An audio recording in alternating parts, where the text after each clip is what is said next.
Sure.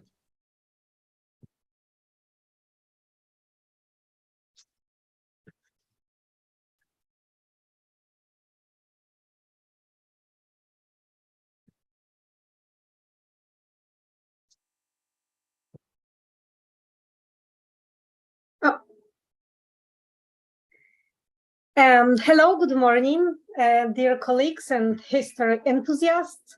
It is with great pleasure that we have gathered today to present a remarkable book, Look Wadding, the Irish Franciscans and Global Catholicism, edited by Matteo Binasco.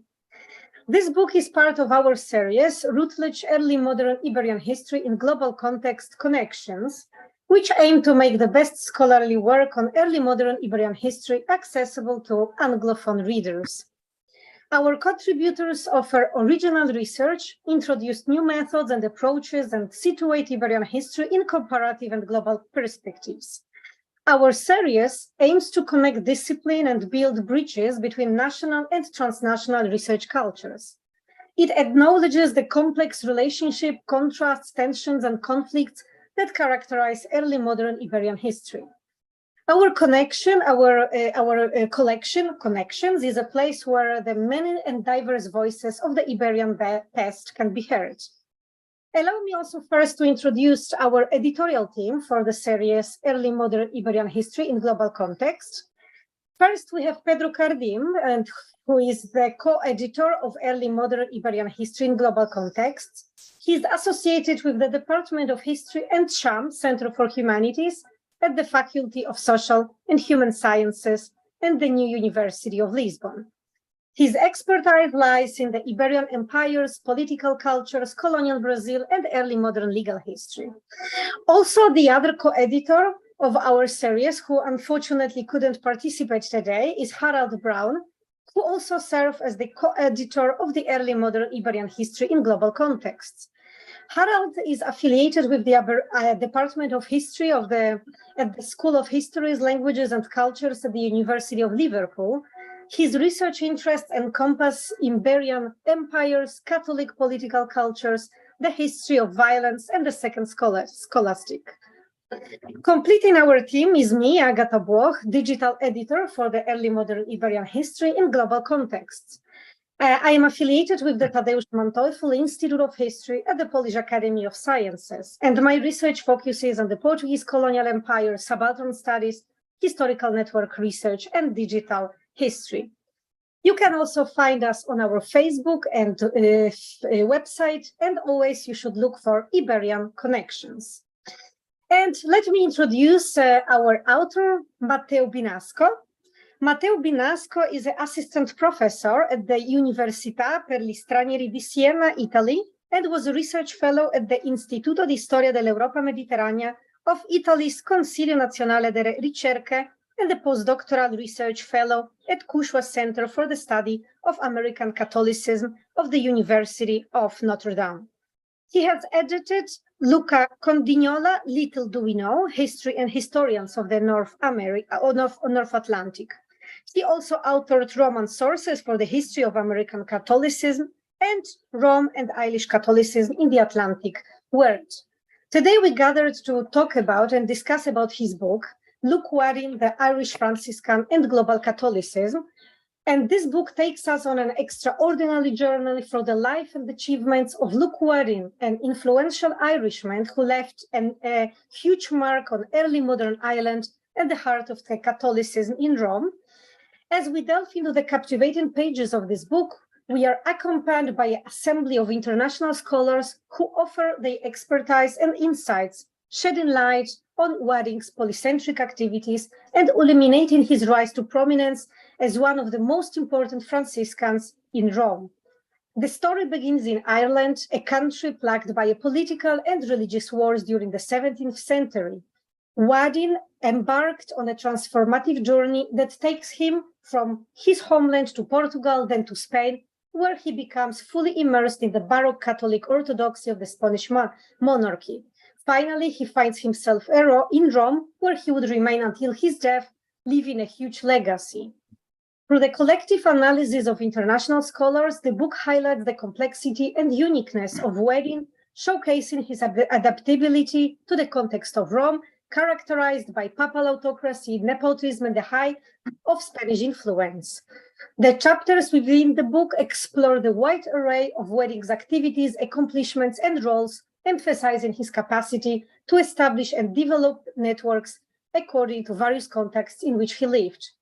As also Matteo Binasco mentioned in our blog, this book lifts the veil on the influential Irishman of the 17th century, showcasing his outstanding capacity to operate in transnational context.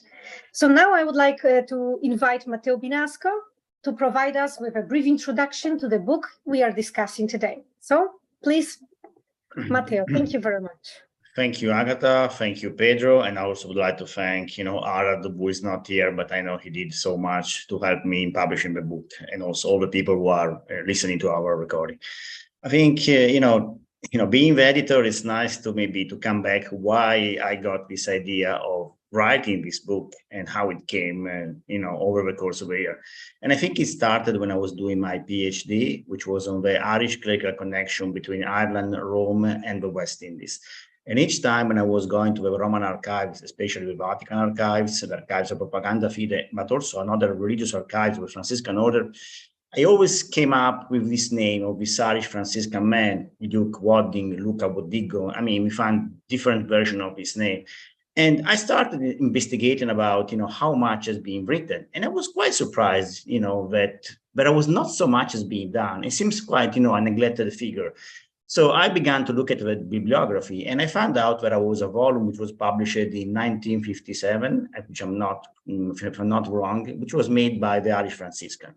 An excellent book and still a good reference point, but it was really written by Irish Franciscan. That means that it was really, there was a sort of apologetical literature, and there was not a lay perspective. And it's nice, or it's quite, weird to note that between this book and nowadays, before my book, nothing has been published. I was trying to look for some articles, some biographical voice, and it was missing, which is quite strange, because if you consider that what has been done in the last 25 years, especially when we deal about Irish migration to continental Europe during the 16th and 17th century, we have like a lot of research is being done on the Irish in France, on the Irish in Spain, on the Irish in Portugal. I'm just quoting the work of Thomas O'Connor, Leon Chambers, Igor Perez Tostado, that everybody knows. Coming to Rome, it seems there is a gap. Everybody is quoting this man, but it was not a collective work updated. So I began to think, why not gather a collection of edited collection and written by scholars in different fields? Because I think when you analyze Wadding, the worst problem is to know how much, is complex figure. The first one problem is the question of his identity. He was an Irishman. He left Ireland when he was young. He spent a good part of his life in the Iberian Peninsula, Portugal first and then Spain. And the majority of his life, he went to Rome, where he died. So it was quite a problem to balance how we do with this kind of question of identity, where he came from, how he was seen, an Irishman in exile, a Spanish man, a Roman man, a man who spent basically, all the best of his career in Rome. And another point, which was to be connected to his identity, how was wide his network? Basically, one of the things that strikes me when I keep on reading about Wadding is how much he was good in establishing relation with member of the papal curia, relation with the ambassador, relation with the king. So it was quite an impressive character. And once again, it was a problem, because when you try to put together an edited collection like this one, the question was to be, how do you organize the collection? And how do you see Wadding life, through a religious perspective, through a scholarly perspective, because you have to remember that Luke Wadding was the chief compiler of the Annales Minorum, which was the first Franciscan order written by a member of the order since the beginning. So a huge task. How do we see Wadding according to the political lens? He was a very prominent diplomat in Spain, but especially when he came to Rome, because he supported the cause of his native country, Ireland. How do we see him as a hard patron? So the question was, there was many problems in trying to analyze this figure. So I decided to contact a group of scholars, and we tried to organize the book according to four different areas. I mean, the first one was Wadding and the Iberian Peninsula. So basically trying to highlight how Wadding acted and lived in the Iberian Peninsula and how he tried to adapt to a Spanish context. Then we moved to the second part of the book about Wadding and the Roman context. So how he adapted to Rome, how good he was able to build relationship with the Pope, with the cardinals, and the various members of the Papal Curia. And also an important section was how basically Wadding was very important for the scholarly production. We have to think that St. Isidore, the first Franciscan college, which was founded in Rome thanks to Luke Wadding, was a very important and prominent philosophical and theological center. So which is another thing to keep in mind. And the third section, which is the last, which I think it was interesting to include, was the relation between Wadding and Ireland. So how much Wadding, despite being a man who left Ireland when he was very young, he was keeping contact, how much he did for his country, how much was his relation, how they changed over the course of the year. And that's, I think, what was the part most interesting, not just for me, but for all the authors. So basically, how do we gauge his legacy? And I think another point was trying to balance, how much, we did with the sources, because we have a lot of material which comes from Rome, but also a lot of material which comes from the Spanish archives and also from the archives in France. So the question is how much, which kind of sources we upset, which kind of sources we have to exclude. And as also another important was also, which is quite new to this book, is the role of Wadding as art patron. There is an interesting chapter written by Giulia Spoltore, in which she analyzes the role of Wadding as an art collector. So basically, he was able to invite all the most prominent artists in Baroque Rome to come to paint and work for the St. Isidore College. So this was a new aspect which was investigated. Another thing which I think was important to keep in mind was the diplomatic relation. So how much Wadding was instrumental in providing help to the Irish Catholics, how much he was able to portray and establish an Irish presence in Rome, because we have to see that Wadding was very important in really creating an Irish identity in the city. Just think how Rome was in the 17th century, a city which is populated by many foreigners, but in which before his arrival, nothing was really much about Ireland. And the Irish were sort of a small community with no influential figure. So I think that was another interesting aspect of the book, which came out, I hope, in trying to see that Wadding basically he was the man who took Ireland to Rome and he portrayed Ireland to the Pope and trying to highlight the problems. So the Anglican conquest, the religious persecution, the problem of the religious exile, like the people like Wadding, Catholic, had to flee the Ireland because they could be killed. So that was another thing. So I think overall that's more or less what can I say about my introduction to the book, and I'm open to question. Okay, thank you very much for this important insight. I would like first ask Pedro to tell us, why do you believe that this book aligns with the theme of the Iberian connections, with the Routledge special collections on Iberian connections? And we would also appreciate hearing your thoughts on what sets this book apart from others in terms of its uniqueness and value. Thank you. Thank you for the question. Can you hear me well? Does it sound okay? Sure. Okay. Yeah. So it's a pleasure to be here and discussing a book that I really consider that is a remarkable achievement. It's Matteo Binasco has put together a collection of works that really pay justice to the figure of Luke Wadding and his multifaceted trajectory.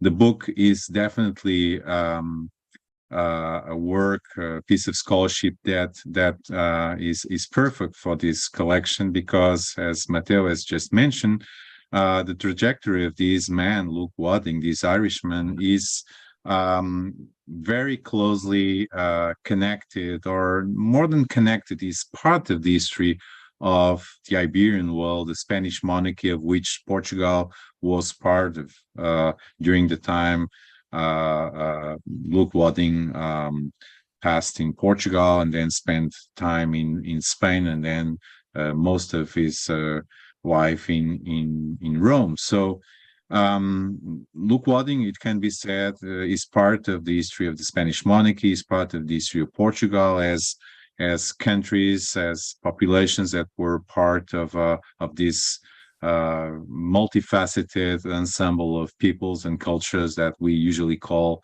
the Catholic world during the early modern period.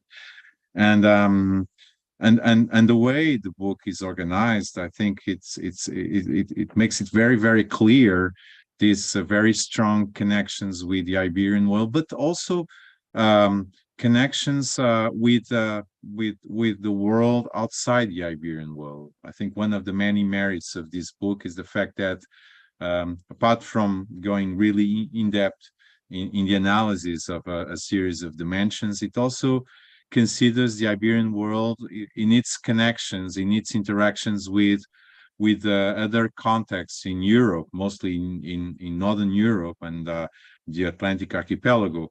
And so it's not exactly a book that focuses on the Iberian world and that's it. And it considers this world in all its complexity. It's a multifaceted world, what we call the Iberian world, and it's also clear when reading this book that it is impossible to understand the fundamental aspects of the Iberian worlds without taking into consideration the many interactions it had with countries, peoples, cultures that were not part of that world. In the case of this collective volume, it is clear that that Ireland and also England and Scotland, but above all England, are more or less present in many dimensions that are focused by the volume. But it's also clear that studying Luke Wadding's trajectory and actions show the many connections that this man and this life managed to establish with different milieus across early modern Europe, in particular the first half of the 17th century.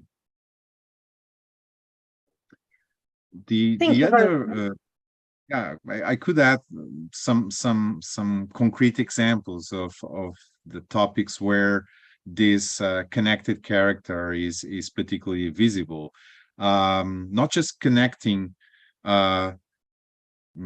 developments taking place inside the context that are under analysis, but also how these developments are closely in interaction with other parts of Europe. For instance, the pages devoted to plantations and anti-Catholic measures in Ireland, I think it's very clear, but also how this volume also deals with the history of the Franciscan province of Ireland.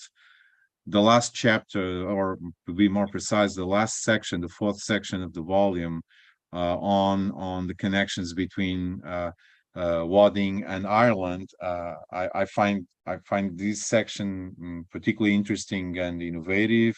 The way it addresses the role of Wadding in developing a sense of Irish identity in the Roman context. By more or less the same time the Cromwellian invasion was taking place and the subsequent conquest of Ireland. So it's a volume that always tries to see these processes and developments taking place in a kind of an entangled manner. So it shows in a very clear way that you cannot understand in an in-depth way the decisions made by Wadding while in Rome without taking into consideration developments taking place in other parts of Europe. So his life is multifaceted, extremely rich, and the many possibilities that his trajectory offers are really very well studied in this volume. As Matteo at a certain point mentions in his really insightful introduction, you need a multidisciplinary team to account for all the dimensions of Luke Wadding's life, because it's so rich, so complex, so diverse, that you need people with different kinds of expertise, different fields of specialization, different kinds of approaches, both in theoretical and methodological terms. So it's very demanding, but also very rich. And as I said a while ago, this is a volume that really manages and successfully accounts for the complexity and richness of Luke Wadding's life and trajectory. Thank you very much, Pedro, for your comments. Now we could come maybe to two rounds of questions. So for sure, Pedro and I, we have different questions.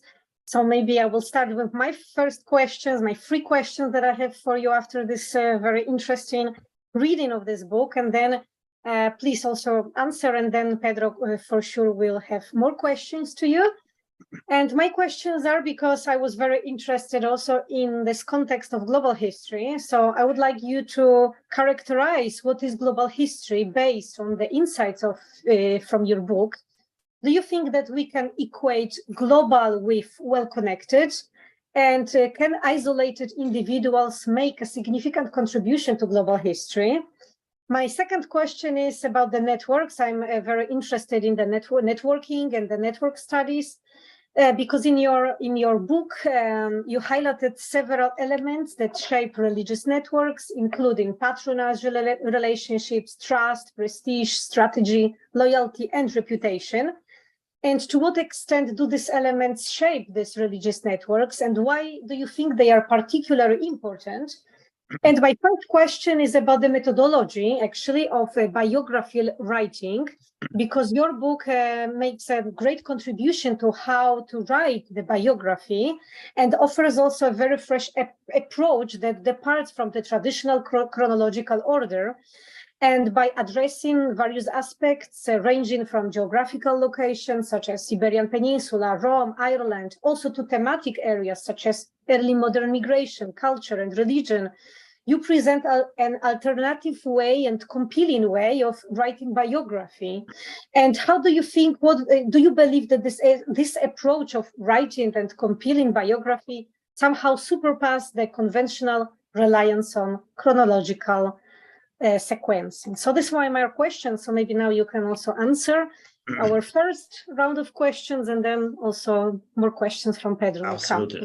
Thank you, Agatha, and thank you also, Pedro. Very nice introduction for your very nice remark. So coming to your first question, I would say that, it's quite, when you think about global history and connected history, if you look at Wadding as his personal career, born in Ireland, spent part of his life in the Iberian Peninsula, and then went to Rome, where he became a very important man, not just for Ireland but for all the Catholic Europe. And if you look at his correspondence, especially when he was collecting information about, when he was working on the Annales Minores, you see that this man, he was being based in Rome, he was receiving information from his confrere acting in South America, his confrere in Asia, his confrere in Central America, his confrere, the Franciscan active in Northern Europe. So basically, you see one man, without moving from Rome, he was able to collect, details about what was going on, not just, about missionary activity, but also about, political situation. So I think with this is looking at his letters, his correspondence, you can see really behind like 2 different levels, global history in the sense that he was receiving information also beyond Europe, and also connected history in the sense that he was trying to connect different people based in different countries, which he would never have a chance to meet, himself. So basically, I think that was one of his legacy. And I think looking at his activity as a scholarly author, his capacity to write such an outstanding volume like the Annales Minorum, you can really see that he was able to apply this perspective, to have a sort of global outlook of Catholicism, what was going on, not just in Ireland, but in the Iberian Peninsula, in South America, in Central America, which is quite interesting. And it's quite remarkable from a single man, who basically, he was doing all this work by himself. Second question, if I remember, what was about the element of patronage and the network. I think, I applied a theory which in the Roman Curia is quite, if you're working on the archives of the Roman Curia, is essential, because especially for the 16th and 17th century, you see that this was Rome became a very complex, mechanism of different, dicasteries and different members who were interacting with each other. So basically, Wadding was able to navigate in this rough sea by applying a sort of connection, personal connection. So basically, you see like element of patronage. Just you have to remember that Wadding, he was able to get money from the Barberini, the most famous cardinal in 17th Rome, but also to establish their personal connection with the Pope, with the Spanish ambassador. So I think this network theory is essential to understand a man who have to live in a very complex context in which you have to be very careful about what you are doing and what you are writing, and about also what you are requesting. So I think this element of patronage, I hope it comes out quite clear in the chapters of the book, because Wadding achieved to become what he became, basically also through a personal, links with prominent figures, cardinal, kings, and I just think that he came to Rome as a personal theologian of a Spanish embassy. So that means he was able to develop a keen relation with a prominent political authority. So I think this network, this theory of patronage and network can apply to Wadding in a very easy way, because it comes up very quickly when you look at his correspondence. The last question, when you were speaking about if I try to, I think when we're thinking about, we were discussing a lot with a group of scholars about how to develop the scheme of a book, how to prepare the table of contents, how to divide the books, if we were to follow a chronological part, if we were to follow like a thematic section. I think when you write a biography of such a complex man in which nobody before has been tried to do, or at least they failed, I think our approach, not just my approach, because it's something that I've been speaking a lot with all the authors, is, I suppose, basically maybe the only way, or not just the only way, but I think it's very suitable, because basically you have to think that writing chronologically to such a man in which he moved between so many different parts, in which he had so many roles, in which he was able to, contribute to so many things, college founder, diplomat, patron of art, and politician, let's say, like between brackets. And this really, I think, what we try to achieve using this kind of methodology was the only way, according to my modest opinion, to understand and assess Wadding figure and legacy. So I hope to have answered to all your questions. Yeah, thank you very much. And then to the second round, please, Pedro. Thank you, Agatha and Matteo. I after reading the volume you've edited, Matteo, my impression is that it's an extremely rich example or showcase of historiography, because you have a variety of genres there and approaches that are quite different, basically because of the reasons we have already talked about. The fact that Wadding's trajectory was so rich and multifaceted that you need to put together a team of people with different backgrounds and expertise. But in terms of their approaches, it's also visible a variety of strategies and decisions that were made. For instance, you have different scales being applied to different moments of Wadding's life and actions. It's clear, I agree with you, that there's an element of global here particularly visible in the awareness that Wadding and many of those who surrounded him had about the global reach of the Catholic Church, and that the decisions that they were making, they had an impact not just in Rome or Western Europe, but in extremely vast areas of the globe. So I would say that the global dimension of the volume, or at least one of the global dimensions, has to do precisely with this awareness of the enormous size of and reach of this Catholic world, but also the entangled character of the developments and the decisions that they were making. They were making decisions that had an impact on a variety of places, and were also shaped by inputs coming from different places. In that sense, another aspect that I think it's important to underscore in this volume is the fact that its many chapters, they are an excellent example of what we could term perhaps a transnational approach, or to put in another way, many chapters of this volume show that approaching Wadding, a figure like Wadding, from a national point of view is not enough. It's not fruitful, because you end up missing a lot of things that are and the very aspect of his identity, and you've mentioned it already, and it's present in many pages of your volume.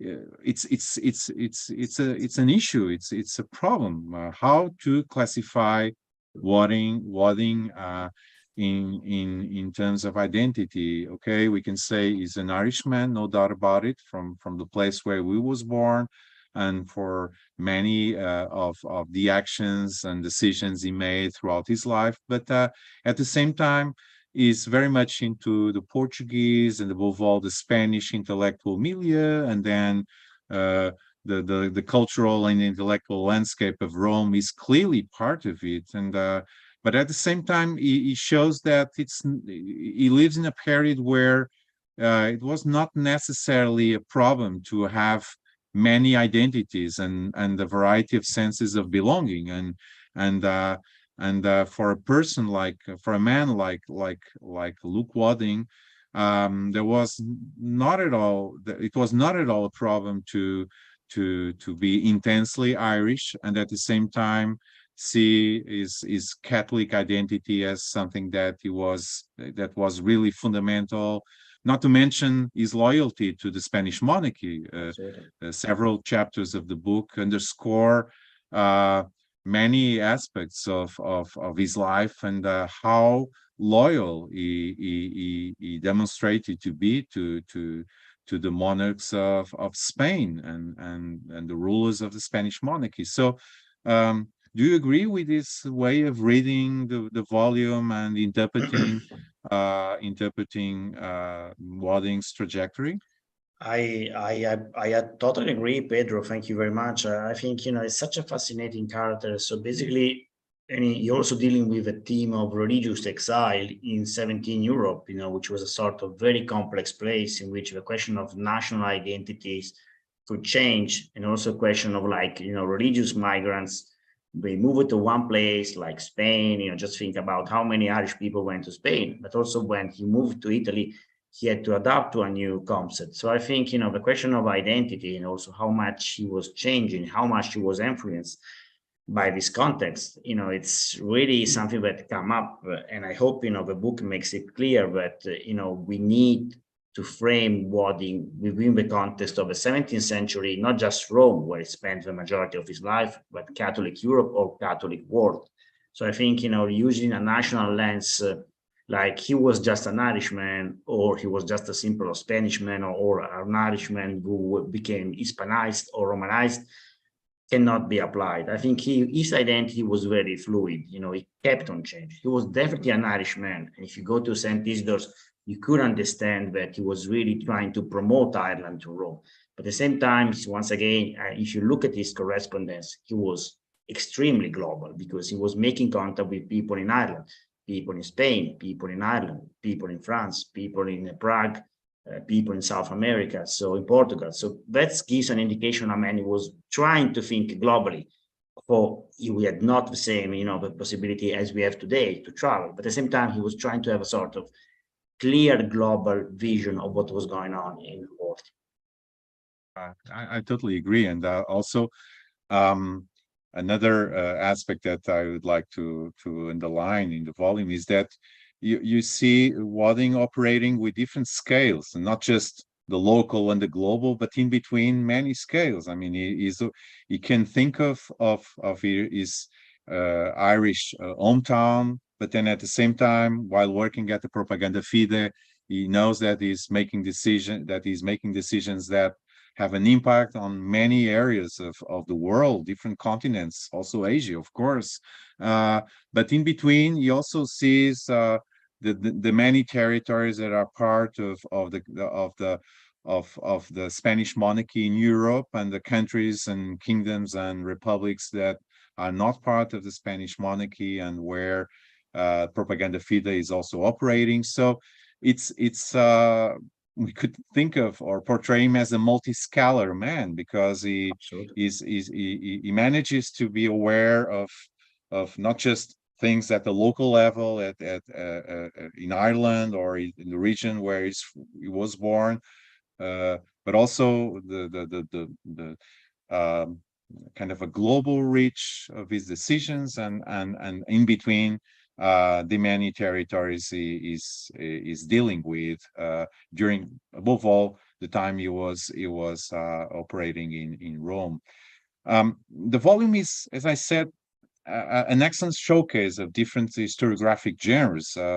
For those who haven't read the book, I take this opportunity to make a little bit of advertisement and say that you have many pages of political history, diplomatic history, network analysis, combined with theology, connections between men of letters, Republic of Letters.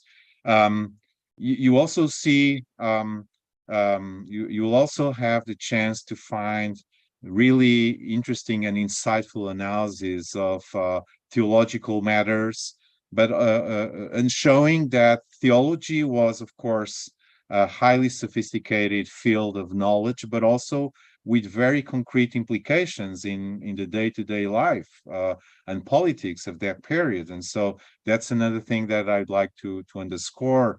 And one of the aspects that is also very much present in the book is the role that Wadding played in the debate about the Immaculate Conception, and think of this topic as a quintessential Spanish topic. So here he is, an Irishman dealing and fighting for the dogma of the Immaculate Conception. The same man that afterwards will also stress the importance of St. Patrick's as a saint, a patron saint for Ireland. So it's a fascinating volume about a multifaceted and equally fascinating figure.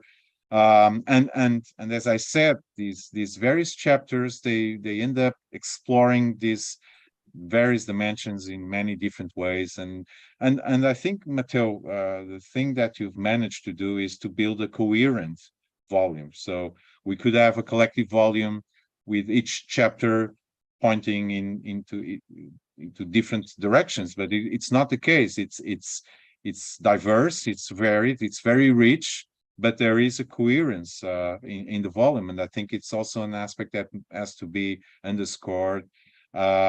And this variety of historiographic genres, you have cultural history, you have pages devoted to the patronage and visual arts of Luke Wadding, his role as chief chronicler of the Franciscan order, the role he played in the Congregation of the Index or in the Sacred Congregation of the Propaganda Fide, the controversy with the Jesuits. It's another aspect that is important, and it's very much present in this volume. So, contrarily to the mainstream of the scholarly literature about this period, mostly devoted to the Jesuits, this is a volume about Franciscans and Franciscan order, Duns Scotus, and the importance of Scotus in the intellectual life of early modern Catholic Europe. So that's another dimension that I'd like to underscore. Last but not least, the volume shows through the lens of Wadding what Simon Ditchfeld called Rome as a global hub of the Catholic world. So the many aspects studied about the life and works of Luke Wadding really show in very concrete terms what Ditchfeld called the Rome as a global hub of the Catholic world. So would you like to comment? It's not really a question, but it's more like reacting to the richness of your volume. Yeah, I think, thanks, Pedro. I think the question was when we try to organize the book and while we're writing on the chapter, we have like many meetings between the authors, and the question was to be how we are going to gather all of them. I think one of the problems was to deal with a different historiography. In the case of, for example, the Irish historiography, you see a man which has been quite forgotten. And, we say there is, the majority of the articles were written by Franciscan historians, which were quite excellent piece of work. But at the same time, there was this kind of influence by this strong geography. And I think what also, Pedro said before, if you look at about the books about, the religious orders in the 16th, 17th century, also 18th century, but specifically in the 17th century, we have a huge amount of works done on the Jesuit, just we are dealing about thousands of books, which is a historiography which keeps on evolving. I don't know how many of them have been published. On the contrast, if you look at not just the Irish Franciscan, on the Luke Wadding, but it's sort of especially for the Franciscan in Italy, once again, you see very good jobs being done, very good analysis, but at the same time, they don't reach the scholarly level made on the Jesuit. So I think, we tried also to bring not just Luke Wadding, but also to bring the Franciscan order into the main context of global Catholicism. And how much, he was influential, not just for the Irish Franciscan province, but basically for the Franciscan order. So how the Franciscans were actually living and experiencing the 17th century. I mean, of course, there are many, many other important Franciscans active in the Spanish world, or especially in the Portuguese world, in the Portuguese Empire. But I think Wadding could be a sort of crossroad in, bridging what is could be the North Atlantic world and the Central America Atlantic world. So being a man who was, born in Ireland, who first went to the Iberian Peninsula, he was exposed to the Catholic Orthodoxy in Spanish Peninsula, in the Iberian Peninsula, and then went to the hub as Simon Ditchfield of Catholic, Catholicism, which was Rome. So I think it's a good combination, and I think we tried also to keep that in mind, that the Franciscan, not just the Irish Franciscan, have to be also an important element that had to come up from the book. Thank you very much, Matteo, for your comments. I think, unfortunately, we have to come to end of to this discussion. But before Pedro will make his final remarks, I also would like to invite to find the book on the Routledge Special Collection. Also, you can find us on Facebook and on our website, Iberian Connection. So please feel free also to read the last post of Matteo about the book, and also please find his book in Routledge. So yeah, final words and final remarks to Pedro, and we will be finishing. Okay, thank you. I got to.